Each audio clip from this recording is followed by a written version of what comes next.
जय श्री कृष्णा। आप सभी का दिन शुभ और मंगलमय हो। आज सुनिए आगे की कथा। व्यास जी कहते हैं कि पूर्व काल में दक्ष आदि श्रेष्ठ मुनियों के पूछने पर कमल योनि भगवान ब्रह्मा ने जो कुछ भी कहा था वही अब मैं आप लोगों से कहूँगा, जो अपने चारों मुखों से ऋक साम आदि चारों वेदों का उच्चारण करते हुए तीनों लोकों को पवित्र करते हैं। उनका प्रादुर्भाव एकार्णव के जल से हुआ है। असुरगण जिनके यज्ञों का लोप नहीं कर पाते, उन भगवान ब्रह्मा जी को प्रणाम करके मैं उन्हीं की कही हुई कथा आरंभ करता हूँ, जिन्होंने सृष्टि के उद्देश्य से धर्म आदि को प्रकट किया है। अव्यक्त जन्मा ब्रह्मा जी के संपूर्ण मत का ही मैं वर्णन करता हूँ। तत्वदर्शी मुनियों ने जल को नार कहा है। वह नार पूर्व समय में भगवान का अयन अर्थात निवास स्थान हुआ, इसीलिए वे नारायण कहलाते हैं। वे भगवान नारायण सबको व्याप्त करके स्थित हैं। वे ही सगुण और निर्गुण कहलाते हैं। वे दूर भी हैं और पास भी। उन्हें वासुदेव भी कहते हैं। ममता का त्याग करने पर भी उनका साक्षात्कार होता है। उनमें रूप और वर्ण आदि काल्पनिक भाव नहीं हैं। वे सदा शुद्ध, सुप्रतिष्ठित और एक रूप हैं। जब जब धर्म की हानि और अधर्म का उत्थान होता है, तब तब वे अपने आप को संसार में प्रकट करते हैं।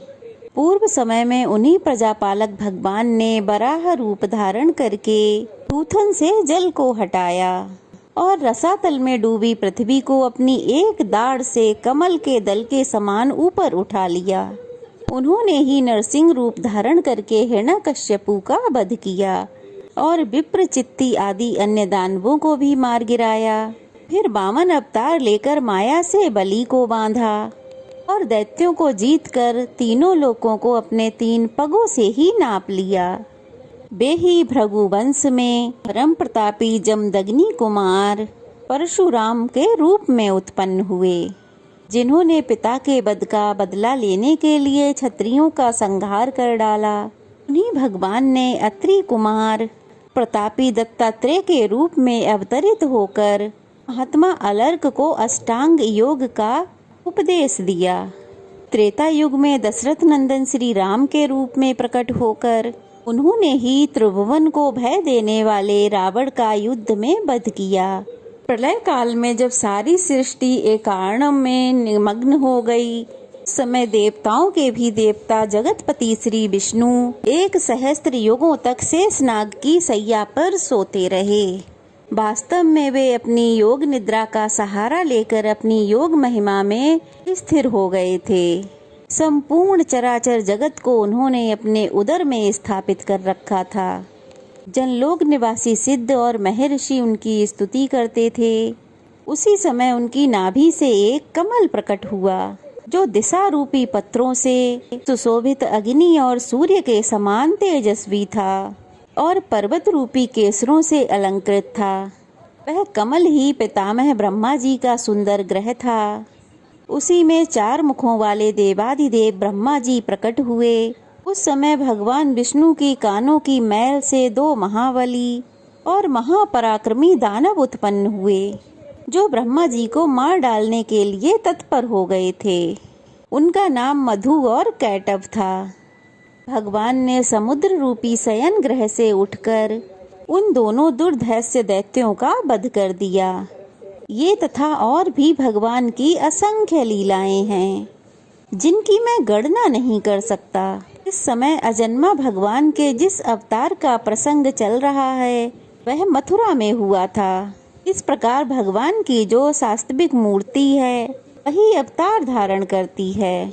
वह प्रद्युम्न नाम से विख्यात है और सदा रक्षा कार्य में तत्पर रहती है। मैं भगवान वासुदेव की इच्छा के अनुसार देवता, मनुष्य और त्रियक योनि में अवतरित होती हैं और उसी के अनुकूल अपना स्वभाव बना लेती है। भक्त पुरुषों द्वारा पूजित होने पर वह उनकी मनोवांछित कामनाओं को भी पूरा करती है। इस तरह मैंने यहाँ भगवान के अवतार का रहस्य बताया है। भगवान विष्णु यद्यपि कृत्य हैं, कुछ भी करना अथवा पाना नहीं है। तब भी वे लोक कल्याण के लिए ही मानव रूप में प्रकट हुए थे। व्यास जी कहते हैं, मुनिवरों, अब मैं संक्षेप से श्री हरि के अवतार का वर्णन करता हूँ। सुनो, भगवान इस पृथ्वी का भार उतारने की इच्छा से अवतार लेते हैं। जब जब अधर्म बढ़ता है और धर्म का लोप होने लगता है, तब तब भगवान जनार्दन अपने स्वरूप के 2 भाग करके यहाँ अवतरित होते हैं।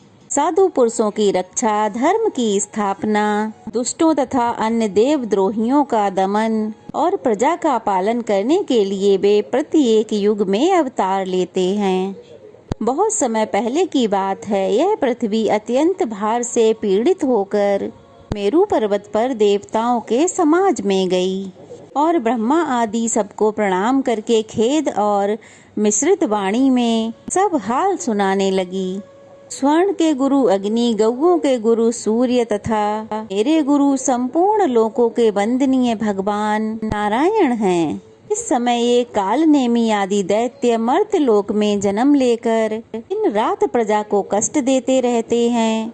सर्वशक्तिमान भगवान विष्णु ने जिस काल नेमी महादैत्य का वध किया था, वही अब उग्रसेन कुमार कंस के रूप में प्रकट हुआ है। अरिष्ट, धेनु, केसी, प्रलय, नरक, सुंदासुर, अत्यंत भयंकर बलि कुमार, बाणासुर तथा और भी तो महापराक्रमी दुरात्मा दैत्य राजाओं के घर में उत्पन्न हुए हैं। उनकी मैं गणना नहीं कर सकती। दिव्य मूर्तिधारी देवताओं, इस समय मेरे ऊपर महाबली और गर्वीले दैत्यों की अनेक अक्षौहिणी सेनाएं हैं। सुरेश्वरों, मैं आप लोगों को बताए देती हूँ कि उन दैत्यों के भारी भार से पीड़ित होने के कारण अब मुझ में अपने आप को धारण करने की शक्ति भी नहीं रह गई है। इसलिए आप लोग मेरा भार उतारिए। पृथ्वी के ऐसे वचन सुनकर संपूर्ण देवताओं ने उसका भार उतारने के लिए ब्रह्मा जी को प्रेरित किया। तब ब्रह्मा जी बोले, देवताओं, पृथ्वी जो कुछ भी कहती है वह सब ठीक है। वास्तव में मैं महादेव जी और तुम सब लोग सब भगवान नारायण के ही स्वरूप हैं। भगवान की जो विभूतियां हैं उन्हीं की परस्पर न्यूनता, अधिकता, बाध्य बाधव रूप से रहती है। इसलिए आओ हम सब क्षीर सागर के उत्तम तट पर चलें और वहां श्री हरि की उपासना करके उनसे यह सब निवेदित करें। वे सबकी आत्मा है, संपूर्ण चराचर जगत उनका ही रूप है। वह सदा ही जगत का कल्याण करने के लिए अपने अंश से अवतार लेकर धर्म की स्थापना करते हैं। ऐसा कहकर ब्रह्मा जी संपूर्ण देवताओं के साथ क्षीर सागर के तट पर गए और एकाग्रचित होकर भगवान गरुड़ध्वज की स्तुति करने लगे। श्री ब्रह्मा जी बोले, हे सहस्त्र मूर्ति, आपको बारंबार नमस्कार है। आपके सहस्त्रों बाहें, अनेक मुख और अनेक चरण हैं। आप जगत की सृष्टि, पालन और संहार में संलग्न रहते हैं। अप्रमेय मैं परमेश्वर, आपको बारंबार नमस्कार है। भगवान, आप सूक्ष्म से भी अत्यंत सूक्ष्म, परम महान और बड़े बड़े गुरुओं से भी वैभवशाली हैं। आप प्रकृति, समष्टि बुद्धि, अहंकार तथा वाणी के भी प्रधान मूल हैं। यह पृथ्वी आपकी शरण में आई है प्रभु, प्रसन्न होइए प्रभु। इस समय भूतल पर जो बड़े बड़े असुर उत्पन्न हुए हैं, उनके द्वारा पीड़ित होने से इसके पर्वत रूपी बंधन शिथिल पड़ गए हैं। आप संपूर्ण जगत के परम आश्रय हैं। आपकी महिमा अपरंपार है। इसलिए यह वसुधा अपना भार उतरवाने के लिए आपकी ही सेवा में उपस्थित हुई है। हम लोग भी यहाँ उपस्थित हुए हैं। ये इंद्र, दोनों अश्विनी कुमार, वरुण, रुद्र, वसु, आदित्य, वायु, अग्नि तथा अन्य संपूर्ण देवता यहाँ खड़े हैं। देवेश्वर, मुझे तथा अन्य सब देवताओं को जो कुछ भी करना है उसकी आज्ञा कीजिए। आपकी ही आज्ञा का पालन करते हुए हम लोग सदा संपूर्ण दोषों से मुक्त रहेंगे। ब्रह्मा जी के इस प्रकार स्तुति करने पर परमेश्वर भगवान विष्णु ने अपने श्वेत और कृष्ण 2 केस अर्थात बाल उखाड़े और देवताओं से कहा, मेरे ये दोनों केस ही धरती पर अवतार लेकर पृथ्वी का भार उतारेंगे। संपूर्ण देवता भी अपने अपने अंश से पृथ्वी पर अवतरित होकर पहले से उन्मत्त हुए दैत्यों के साथ युद्ध करेंगे। इसमें संदेह नहीं कि नाना प्रकार के अस्त्र शस्त्रों से चूर्ण होकर सभी दैत्य नष्ट हो जाएंगे। वसुदेव की पत्नी जो देवकी देवी हैं, उनके 8वें गर्भ से मेरा ये साम केस प्रकट होगा। धरती पर अवतरित होकर यह काल नेमी के अंश से उत्पन्न हुए कंस का वध करेगा। ऐसा कहकर भगवान श्री हरि अंतर्ध्यान हो गए। अदृश्य हो जाने पर उन परमात्मा को प्रणाम करके सभी देवता मेरु पर्वत के शिखर पर चले गए और वहां से पृथ्वी पर अवतरित हुए। एक दिन महर्षि नारद ने कंस से जाकर कहा, देवकी के 8वें गर्भ से भगवान विष्णु उत्पन्न होंगे जो तुम्हारा वध करेंगे। यह सुनकर कंस को बड़ा क्रोध आया और उसने देवकी तथा वसुदेव को कारागृह में बंदी बना दिया। वसुदेव ने यह प्रतिज्ञा की थी कि देवकी के गर्भ से जो जो पुत्र उत्पन्न होगा मैं उसे स्वयं तुम्हें लाकर दे दिया करूँगा। इसके अनुसार उन्होंने अपना प्रत्येक पुत्र कंस को दे दिया। सुना गया है प्रथम उत्पन्न हुए 6 गर्भ हिरण्यकश्यपु के पुत्र थे, जिन्हें भगवान विष्णु की प्रेरणा से योग निद्रा ने क्रमशः देवकी के गर्भ में स्थापित कर दिया था। योग निद्रा भगवान विष्णु की महामाया है, जिसने अविद्या रूप से संपूर्ण जगत को मोहित कर रखा है। उससे भगवान विष्णु ने कहा, हे योग निद्रे, तू मेरी आज्ञा से जा और पाताल निवासी 6 गर्भों को क्रमशः एक एक करके देवकी के गर्भ में स्थापित कर दे। यह सब कंस के हाथों से मारे जाएंगे। इसके बाद मेरा शेष नामक अंश अपने अंशांश से देवकी के गर्भ में 7वें गर्भ के रूप में प्रकट होगा। तू प्रसव काल में वह गर्भ रोहिणी के उदर में जाकर डाल देना। इसके विषय में सब लोग यही कहेंगे कि देवकी का 7वां गर्भ भोजराज कंस के डर से गिर गया। गर्भ का संकर्षण होने से रोहिणी का वह वीर पुत्र संसार में संकर्षण नाम से विख्यात होगा।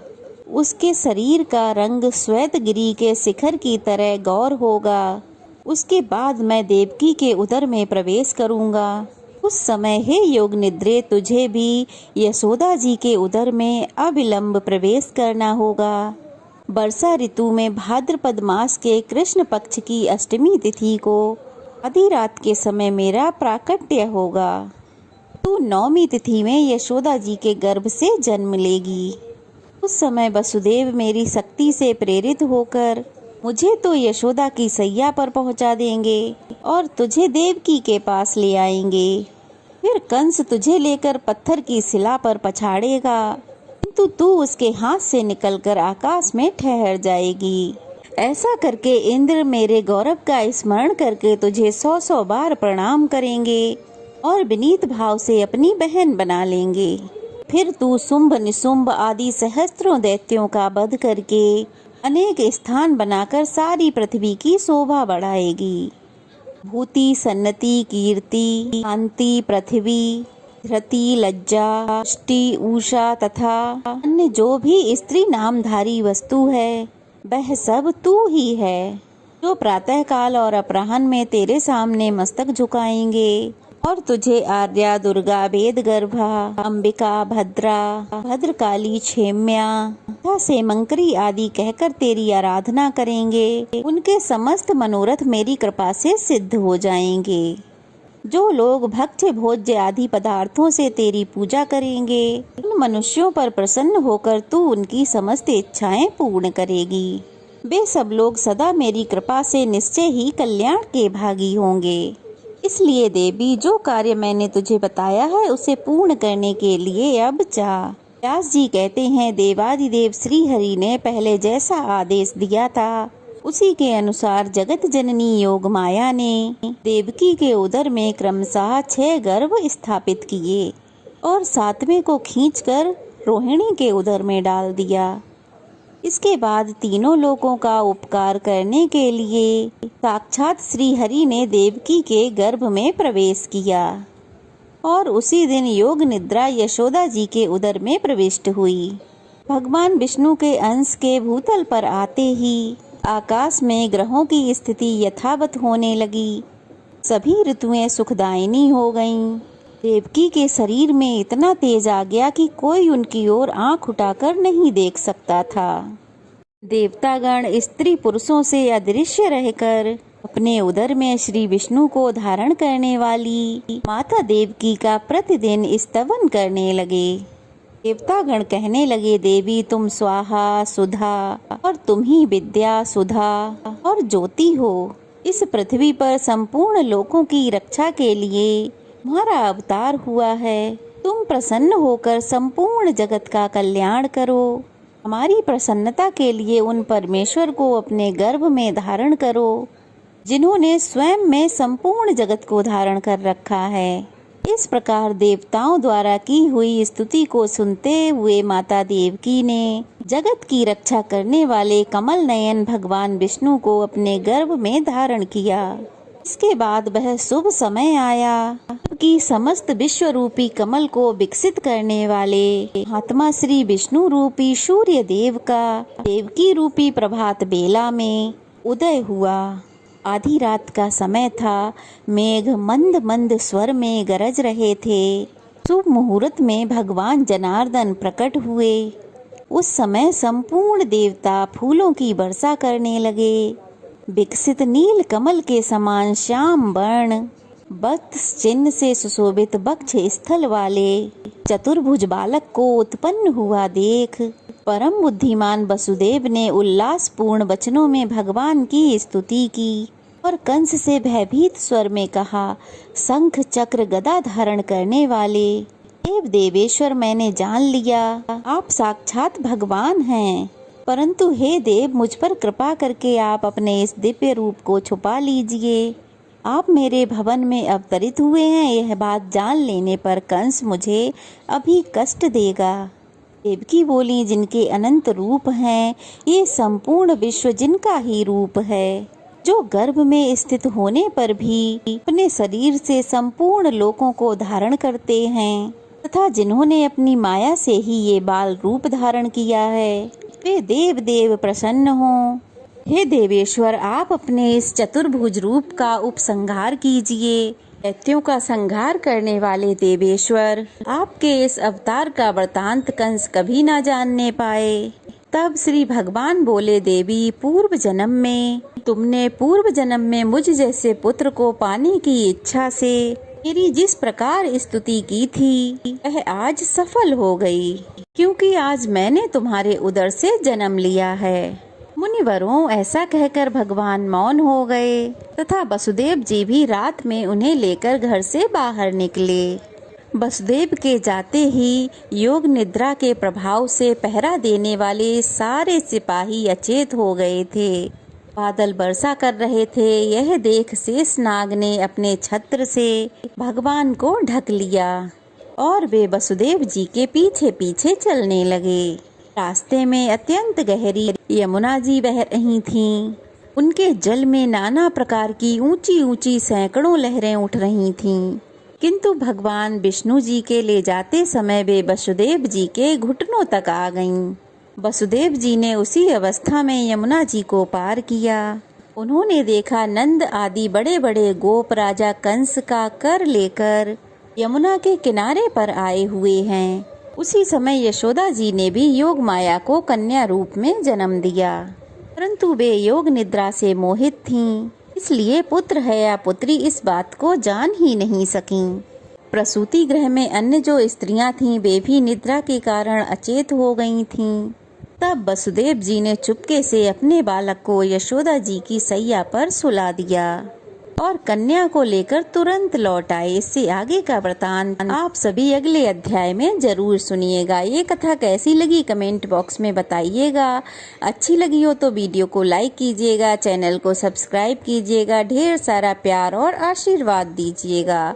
तो चलिए फिर मिलते हैं, तब तक के लिए जय श्री कृष्णा।